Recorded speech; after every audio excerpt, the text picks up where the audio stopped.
అచ్చ తెలుగు కథలు వినడానికి విచ్చేసిన శ్రోతలందరికీ మీ కృష్ణమ్మ కథలు ఛానల్ తరపున స్వాగతం, సుస్వాగతం.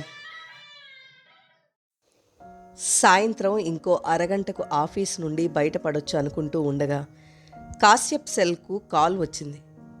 కొత్త నెంబరు. నేను లలితను మాట్లాడుతున్నాను. లలిత ఎవరో వెంటనే గుర్తించలేకపోయాడు కాశ్యప్. 4 రోజుల క్రితం పెళ్లి చూపుల్లో చూసిన అమ్మాయి కాదు కదా? ఆ అమ్మాయి పేరు లలితే. అనుమానిస్తూనే చెప్పండి అన్నాడు. గుర్తుపట్టారా అన్నది చిన్నగా నవ్వి. అంటే మొన్న వచ్చింది మీ ఇంటికే కదా? అవునండి, నన్ను వివాహం చేసుకునేందుకు మీరు అంగీకారం తెలియజేశారని మీ నాన్నగారు మా నాన్నగారికి రాత్రి ఫోన్ చేశారు. చెప్పండి చెప్పండి అన్నాడు హుషారుగా. కాబోయే భార్యతో మాట్లాడడానికి మించిన ఆనందం మరే ఉంటుంది? సాయంత్రం మనం ఎక్కడైనా కలవగలుగుతామా అన్నదామె చిన్న కంఠంతో, కాస్త తడబడుతూ. ఆడపిల్ల చొరవ తీసుకుని అలా అడగడం ఇబ్బందే మరి. తప్పకుండా. ఎక్కడ కలుద్దామంటారు? ఆఫీస్ అవ్వగానే ట్యాంక్ బండ్ మీదకు రండి. నన్నయ్య విగ్రహం దగ్గర కలుద్దాం. ధైర్యంగా తన మనసులోని మాట చెప్పింది. తప్పకుండా. థ్యాంక్ యూ అని ఫోన్ ఆఫ్ చేసేసింది లలిత. సెల్లోనే టైం చూశాడు కాశ్యప్. 4:30. ఫోన్ ఆఫ్ చేస్తుండగా ఒక అనుమానం వచ్చింది. ఇప్పుడు లలిత తనని ఎందుకు కలవాలనుకుంటున్నది అని. లలితను తను ఓ ఫంక్షన్లో చూశాడు. మెరిసిపోతున్న ఆ అమ్మాయి అందానికి మొదటి చూపులోనే దాసోహమైపోయాడు. పచ్చటి పసిమి ఛాయ, సన్నగా పొడుగ్గా బంగారు తీగలా ఉన్నది. పెద్ద పెద్ద కళ్ళు, ఒత్తైన తలకట్టు, కళగల ముఖం. ఆ అమ్మాయికి తెలియకుండానే ఆ ఫంక్షన్లో సెల్ ఫోన్లో ఫోటోలు కూడా తీసుకున్నాడు. ఆ అమ్మాయి వివరాలు సేకరించమని స్నేహితుల్ని పురమాయించాడు. వారం రోజుల్లో వివరాలు వచ్చేశాయి. బీటెక్ చేసి సాఫ్ట్వేర్లో పనిచేస్తోంది. తనకంటే 4 ఏళ్లు చిన్న. వివరాలు చెప్పి తను తీసిన ఫోటోలు తల్లికి చూపిస్తూ, చేసుకుంటే ఈ అమ్మాయినే చేసుకుంటాను, లేదా జీవితాంతం బ్రహ్మచారిగానే ఉంటాను అంటూ వార్నింగ్ కూడా ఇచ్చాడు. 4 ఏళ్ల బట్టి ఎన్ని సంబంధాలు వచ్చినా కాదంటున్న కొడుకు ఈ అమ్మాయిని చేసుకోవడానికి అంగీకరించడంతో అతడి తల్లిదండ్రులు సంతోషంగా రంగంలోకి దిగారు. 6 నెలల క్రితమే 30 దాటిన కొడుకు మనసులో ఇన్నాళ్ల బట్టి ఏమున్నదో అర్థం కాక సతమతమవుతున్నారు అతడి తల్లిదండ్రులు. పెద్ద కొడుక్కి 6 ఏళ్ల క్రితమే పెళ్ళయింది. 2 పిల్లలు. కూతురికి పెళ్ళై 4 ఏళ్లయింది. ఇక మిగిలింది కాశ్యప్ ఒక్కడే. కూతురు పెళ్ళైనప్పటి నుండి రెండో కొడుక్కి కూడా పెళ్లి చేయాలని తల్లిదండ్రులు ఆత్రపడుతున్నారు. కానీ కాశ్యప్ ఓ పట్టాన పెళ్లికి అంగీకరించడం లేదు. నాకు నచ్చిన అమ్మాయి దొరికితే మీరు వద్దన్నా చేసుకుంటాను అంటూ వాళ్ళు ఏ అమ్మాయి ఫోటో చూపించినా తిరస్కరిస్తున్నాడు. ఎన్ని తరాలకైనా సరిపడ డబ్బున్నా ఇంట్లో పిల్లవాడికి భాగస్వామి కుదరాలి అంటే పైనున్న భగవంతుడి ఆశీస్సులు కూడా కావాలనే విషయం వాళ్ళకి తెలుసు. అందుకే భగవంతుడు ఎప్పుడు కరుణిస్తాడా అని కాశ్యప్ తల్లిదండ్రులు ఆత్రంగా ఎదురు చూస్తూ ఉండిపోయారు.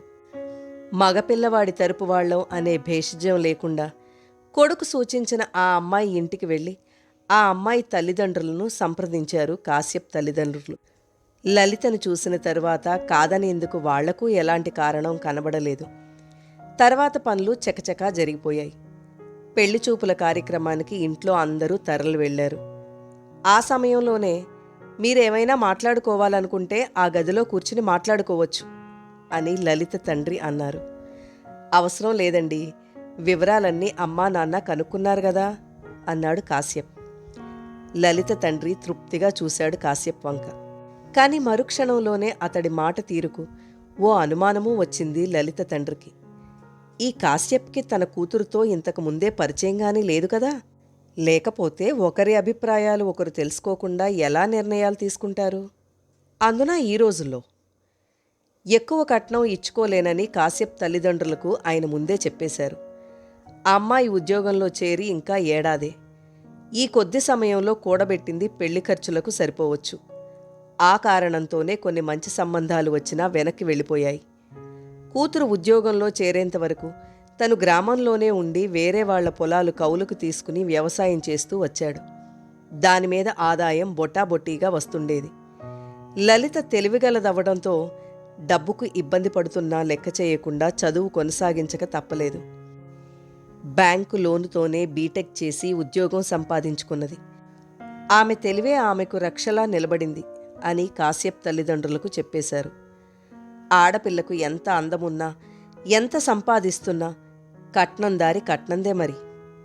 పెళ్లి చూపులకు బయలుదేరే ముందు లలిత గురించి తల్లి తను తెలుసుకున్న వివరాలు కాశ్యప్కు చెప్పింది. అన్ని విషయాలు తెలుసుకున్న తర్వాత ఇంకా మాట్లాడేందుకేమున్నది అనుకున్నాడు కాశ్యప్. ఆ ఫంక్షన్లో లలితను చూసినప్పుడే ఆమె పట్ల బాగా ఆకర్షితుడయ్యాడు.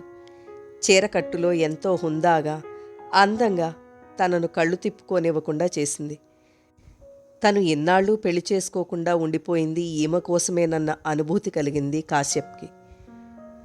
సరిగ్గా 6 గంటలకు లలిత, కాశ్యప్ నన్నయ్య విగ్రహం దగ్గర కలుసుకున్నారు. ఇద్దరూ దాదాపు ఒకే సమయంలో అక్కడికి చేరుకున్నారు. అతడి కారు, లలిత యాక్టివా పార్కింగ్ ప్లేస్లో పెట్టారు. హెల్మెట్ తీసి రేగిన జుట్టు సర్దుకుంటున్న లలితను మెరిసే కళ్లతో మురిపెంగా చూశాడు కాశ్యప్. థ్యాంక్ యూ అంది ముందు లలితే నోరు తెరిచి. నాకు ఆనందమే చిరునవ్వులు చిందిస్తూ అన్నాడు కాశ్యప్. ముందుకు వెళ్ళి విగ్రహం క్రింద గట్టు మీద కూర్చున్నారిద్దరూ, కాస్తంత ఎడంగా. ఎదురుగానే ఐస్ క్రీం పార్లర్. మీకేదిష్టమో చెప్పండి, తెస్తాను అన్నాడు తదేకంగా లలితనే చూస్తూ. అతడికి ఆ అమ్మాయి పక్కన కూర్చోవడమే గర్వంగా ఉన్నది. నలుగురు తమను చూసి కళ్ళతోనే మెచ్చుకుంటున్నట్లుగా అనిపిస్తుండగా కాశ్యప్ మనసు ఎంతగానో ప్రఫుల్లమవుతున్నది. కాని తనతో ఆమె ఏం మాట్లాడాలనుకుంటున్నదో అర్థంగాక ఆందోళన పడుతున్నాడు. తను నచ్చలేదా? తను నచ్చకపోతే తన అంగీకారం తెలిపినప్పుడు వాళ్ళు ఆ అమ్మాయి అభిప్రాయం చెప్పి ఉండేవాళ్ళు. అలా చెప్పలేదంటే ఇష్టపడినట్లే గదా. నేనెందుకు నచ్చాను మీకు? తల తిప్పి సూటిగా కాశ్యప్నే చూస్తూ అడిగింది లలిత. అలాంటి ప్రశ్న ఆమె నుండి వస్తుందని ఊహించలేదు. ఏం సమాధానం చెప్పాలా అన్నట్టుగా కించిత్ తడబడ్డాడు. ఆ మాట లలిత చిరునవ్వుతో అడగడం గమనించి తను అనుమానిస్తున్నట్లుగా భయపడాల్సిన అవసరం లేదనిపించింది కాశ్యప్కి. ధైర్యం తెచ్చుకున్నాడు. మొదటి చూపులోనే మీరు నా గుండెల్లోకి గాఢంగా దూసుకుపోయారు అన్నాడు కళ్ళు చికిలిస్తూ నవ్వి. నా ప్రశ్నకు అది సమాధానం కాదు. మీలాంటి అందగత్తె ఎవరికి మాత్రం ఎందుకు నచ్చదు? అంటూనే లేచి ఐస్ క్రీం తెస్తాను అని ముందుకు ఓ అడుగు వేయబోయాడు. నాకు వద్దు, నాకు బయట చిరుతిండ్లు అలవాట్లేదు, మీరు తెచ్చుకోండి. మీరన్నమాట నిజమే అయితే ఇంతకుముందు నాకొచ్చిన 4 సంబంధాలు ఎందుకు వెనకపోయాయి అన్నది వెంటనే. వాళ్లల్లో అందాన్ని ఆస్వాదించగల శక్తి లేదన్నమాట. పోనీయండి, అన్నీ మన మంచికే అన్నారు. అలా వీగిపోవటం నా అదృష్టంగా భావిస్తాను. ఇక్కడ అదృష్టాలు దురదృష్టాల ప్రసక్తి లేదు. అలా జరగడానికి ఆర్థిక అసమానత్వమే కారణమనేది నాకు తెలిసిన నిజం. మీరు బాగా డబ్బున్న వాళ్ళని విన్నాను. మాకెంత డబ్బున్నా మీ స్థితిగతులు తెలుసుకున్న తర్వాతనే మా అంతట మేము మీ ఇంటికి వచ్చామనే విషయం మీరు మర్చిపోకూడదు. అంటే నా గురించిన వివరాలు సేకరించినంత మాత్రాన నా అభిప్రాయాలు తెలుసుకోకుండానే మీరు ఓ నిర్ణయానికి వచ్చేశారా? ఆమె తనని ఎటులాగుతున్నదో అర్థం కానట్లుగా ముఖం పెట్టాడు కాశ్యప్. మీ అభిప్రాయాలు తెలుసుకోవలసింది మీ వాళ్ళు. నాకు ఇంకా మిగిలి ఉన్న ఆ విశాలమైన జీవితంలో ఎలాంటి మబ్బులు తారసపడినా భరించలేను. అందుకే నిర్మోహమాటంగా మీతో మాట్లాడాలని, మీరు అవసరం లేదనుకున్నా నేను నిర్ణయించుకున్నది. మీ అభిప్రాయాన్ని నేను స్వాగతిస్తాను. ముఖం ఎర్రబడుతుండగా అన్నాడు. అతడు పెరిగిన వాతావరణం అలాంటిది. మరొకరు తనను ప్రశ్నించడం అతడికి నచ్చదు. అయినా ఆమె మీద గూడు కట్టుకున్న మోజు అతడి కోపాన్ని అణచివేస్తోంది. నా అందమొక్కటే మీరు ఆ నిర్ణయం తీసుకోవడానికి కారణమైతే ఓ ఆంగ్ల రచయిత చెప్పిన మాటను నేను మీకు గుర్తు చేయక తప్పదు అన్నది తల వంచుకుని. ఏమని చెప్పాడు? నుదురు ముడివేశాడు. అందంతో మెరిసిపోతున్న ఆడపిల్లను భార్యగా ఎన్నుకోవడం రంగులేసిన ఇంటిని కొనుక్కోవడం లాంటిదని. ఆ రంగులు ఎన్నాళ్ళుంటాయి? ఎంతకాలమైనా ఆ ఇంటిని కళకళ్లాడుతూ ఉంచుకునే శక్తి నాకున్నది. అతడు గర్వంగా తలెత్తి లలిత వంక చూశాడు. మీకు నా ఆస్తి వివరాలు చెప్పమంటారా? అక్కర్లేదు. మీకున్న ఆ శక్తి ఏమిటో నాకు తెలుసు. నేను పెరిగిన పరిసరాలకు మీరు పెరిగిన పరిసరాలకు చాలా అంతరం ఉన్నది. ఏ విషయంలో? మీరు భూస్వాములు, నేను రైతు కూలీ బిడ్డను. మీరు అల్లుడిగా మా ఇంటికి వస్తే మా నాన్న మీరు కూర్చునేందుకు వేసేది ప్రస్తుతానికైతే చెక్క కుర్చీనే. ఆ మాటకు ఎలా స్పందిస్తాడా అన్నట్టు అతడి ముఖంలోనికి చూసింది లలిత. అతడు ఆ మాటను తేలిగ్గా తీసుకుంటున్నట్టు నవ్వేశాడు. మీరు నన్ను చూడడానికి వచ్చినప్పుడే ఎక్కువసేపు ఏసీ లేని మా ఇంట గడపడానికి ఇబ్బంది పడుతున్నట్టు గ్రహించాను అన్నది చిరునవ్వుతూ. ఆమె మాటలకు పకపకా నవ్వాడు కాశ్యప్. ఆ ఇబ్బందులన్నీ తాత్కాలికమే. ఏనాడు మీరు మా ఇంటి మనిషి అవుతారో అప్పుడే మీ ఇంటి రూపము మారిపోతుంది. నేను మీ దేవుడిలో కాలు పెట్టినందుకు ప్రతిఫలంగానా? ఆ మాట ఆమె ఎగతాళిగా అన్నట్టు అనిపించగా అతడి గుండె అతి వేగంగా స్పందించడం మొదలుపెట్టింది. కానీ ఆమె తనదవ్వాలి అనే కోరిక దానికి గొలుసులు వేసి ఆపుతోంది. మీ ఆనందమే నాకు ఆనందం కలిగిస్తుంది గనక గొంతు తగ్గించి అన్నాడు. అలాంటి వాటికి నేను ఆనందించను. బై మీకు బార్లకు పబ్లకు వెళ్ళే అలవాటు లేదా? స్నేహితుల ఒత్తిడితో ఎప్పుడైనా ఒకసారి, అది అరుదుగా వెళతాను. అయినా మీకెందుకొచ్చిందా అనుమానం? భార్య మనోగతానికి వ్యతిరేకంగా ప్రవర్తించాలనే ఉద్దేశం నాకెప్పుడూ ఉండదు. సూటిగా ఆమెను చూస్తూ అన్నాడు. మీ మెళ్ళో 3 ముళ్ళు వేసిన మరుక్షణం నుంచి నేను మీరు గీచిన గీటు దాటను. అప్పుడు మీ వ్యక్తిత్వం ఏమవుతుంది? కొంటెగా చూచింది అతడి వంక. తడబడ్డాడు కాశ్యప్. ఆమె మాటలు ఇబ్బందికరంగా ఉన్నా నిగ్రహం పాటించక తప్పడం లేదు. మీకు డబ్బున్నది, దాంతో సహజంగా చాలామంది స్నేహితులుంటారు. అందులో ఆడ స్నేహితులున్నా ఆశ్చర్యపోవలసిందేమీ లేదు అంటూనే త్వరగా, క్షమించండి, ముందే చెప్పాను మీకు, నా బాగోగులు చూసుకోవాల్సిన అవసరం నాకున్నదని. నేనిలా అడుగుతున్నందుకు అపార్థం చేసుకోవద్దు. మీరు నేను ఏ విషయంలోనైనా సరే నిజాయితీగా మాట్లాడుకోవడంలోనే మంచి భవిష్యత్తు లభిస్తుందనేది నా నమ్మకం అంటూ తేలిగ్గా నవ్వేసింది. మీకే కాదు, ఎవరికైనా అది ముఖ్యమే కదా, గుర్రుగా అన్నాడు. అటువంటప్పుడు మా ఇంటికి వచ్చినప్పుడు నాతో మాట్లాడకుండా, నా అభిప్రాయాలు తెలుసుకోకుండా మీరు నన్ను వివాహం చేసుకోవాలని ఏకపక్షంగా ఎలా నిర్ణయం తీసుకున్నారు? అందుకే మనం ఒకసారి మాట్లాడుకుందాం అన్నది. నాది ఏకపక్ష నిర్ణయం అని ఎలా అంటారు? మీ పెద్దవాళ్ళు మా పెద్దవాళ్ళు మాట్లాడుకున్న తర్వాత మనం ఇంకా మాట్లాడుకోవాల్సింది ఏముంటుందిలే అని మీ నాన్నగారు సూచించినా నేను మొగ్గు చూపలేదు.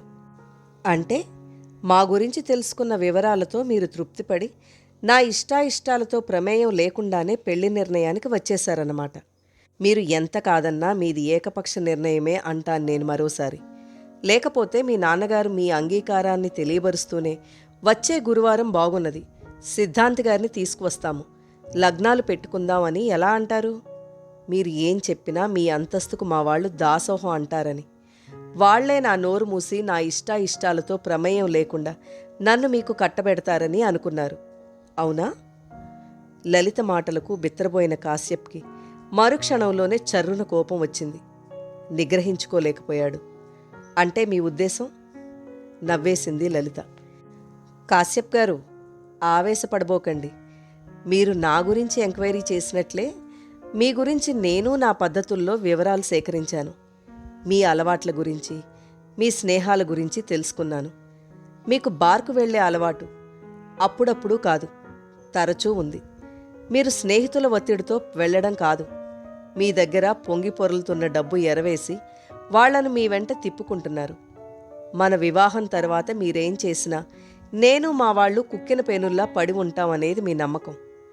అందమైన నా శరీరం మీకు కావాలి కానీ నా మాట, నా అభిప్రాయం పెళ్లికి ముందే కాదు, ఆ తర్వాత కూడా మీకు ఎప్పుడూ అవసరం ఉండదు. అందుకే నేను మీ అంతస్తుకు తగిన దాన్ని కాదనేది నా అభిప్రాయం. అది పచ్చి నిజం. నన్ను మన్నించండి. మీకు సరైన వ్యక్తి మరొకరున్నారు అంటూ వ్యానిటీ తెరిచి అందులో నుంచి ఓ కవరు తీసి తన మాటలకు అవాక్కై చూస్తున్న అతడి చేతిలో పెడుతూ, అందులో ఉన్న అమ్మాయి మెడలో మీరు 3 ముళ్ళు వేస్తే లోకం హర్షిస్తుంది, బాయ్ అంటూ లేచి వడివడిగా తన స్కూటర్ వైపు నడిచింది. కాశ్యప్ బిత్తరబోయి అలా వెళుతున్న లలితనే రెప్పలార్పడం కూడా మర్చిపోయి చూస్తూ ఉండిపోయాడు. తరువాత కొద్ది సెకండ్లలోనే ఆమె స్కూటర్ కనుమరుగైంది. ఆ దిగ్భ్రాంతి నుంచి కోలుకొని ఆమె ఇచ్చిన కవర్లో ఏమున్నదా అని ఆత్రంగా తెరిచి చూస్తూనే షాక్ తగిలినట్టు బిగుసుకుపోయాడు. అందులో తను 6 నెలలు సహజీవనం చేసి మోజు తీరగానే అనేక వంకలు పెట్టి వదిలించుకున్న సంధ్య ఫోటో ఉన్నది. పరుగెడుతున్న ప్రపంచంలో పిల్లల వివాహ సరళే మారిపోతున్నది. నిన్న మగపిల్లవాడు అంగీకరిస్తే ఆడపిల్ల పెళ్లి అయిపోయినట్లే. నేడు ఆడపిల్ల అంగీకరించందే మగపిల్లవాడి పెళ్లి కానే కాదు. రేపు పిల్లల పెళ్లిళ్లలో పెద్దలది ప్రేక్షక పాత్ర మాత్రమే. కథ నచ్చితే తప్పకుండా లైక్ చేయండి, మీ ఫ్రెండ్స్కి షేర్ చేయండి. అలాగే ఈ ఛానల్ని ఇంకా సబ్స్క్రైబ్ చేసుకోని వారు వెంటనే సబ్స్క్రైబ్ బటన్ నొక్కండి. నోటిఫికేషన్స్ కోసం బెల్ ఐకాన్ క్లిక్ చేయండి. కథలో మీకు నచ్చిన అంశాలను అలాగే మీ సలహాలను సూచనలను కామెంట్స్ రూపంలో తప్పక తెలియచేయండి. మరో మంచి కథతో నెక్స్ట్ వీడియోలో మళ్ళీ కలుద్దాం. అందాక బాయ్ ఫ్రెండ్స్.